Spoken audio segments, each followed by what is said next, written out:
عورت کی بڑی خواہش ہوتی ہے کہ مرد اس کے جسم کی 3 چیزیں منہ میں ڈال کر چوستا رہے۔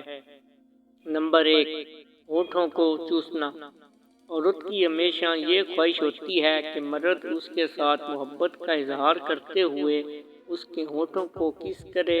اس سے مرد اور عورت کے درمیان پیار بڑھتا ہے اور اعتبار بھی۔ اس کے علاوہ ہونٹوں کو چوسنے سے عورت کے اندر جنسی خواہش پیدا ہوتی ہے اور پھر وہ مرد کے ساتھ ہم بستری کرنے کے لیے تیار ہو جاتی ہے۔ نمبر 2، پستانوں کو چوسنا۔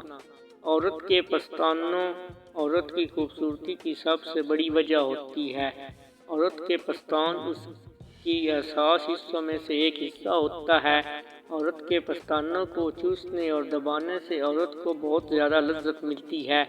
اس کے علاوہ ہم بستری کے دوران عورت کے پستانوں کو چومنے اور چوسنے سے وہ بہت زیادہ گرم ہوتی ہے اور مرد کے نفس کو اندر ڈالنے کے لیے تڑپتی ہے۔ نمبر 3، شرمگاہ کو چوسنا۔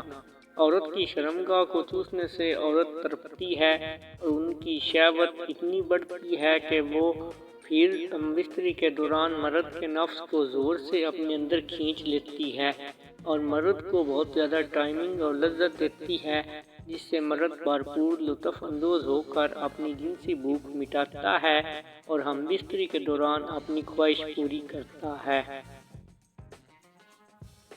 نمبر 4، گردن کو چومنا۔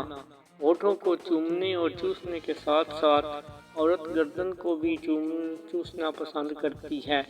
ہم بستری کے دوران عورت کو جنسی لحاظ سے گرم کرنے کے لیے ہونٹوں اور گردن کو چومنا اور چوسنا ضروری ہوتا ہے، کیونکہ اس کے بغیر عورت ہم بستری کے دوران وہ مزہ نہیں دیتی جس سے مرد کی جنسی بھوک مٹا جائے اور ہم بستری کے دوران عورت سے مطمئن ہو جائے۔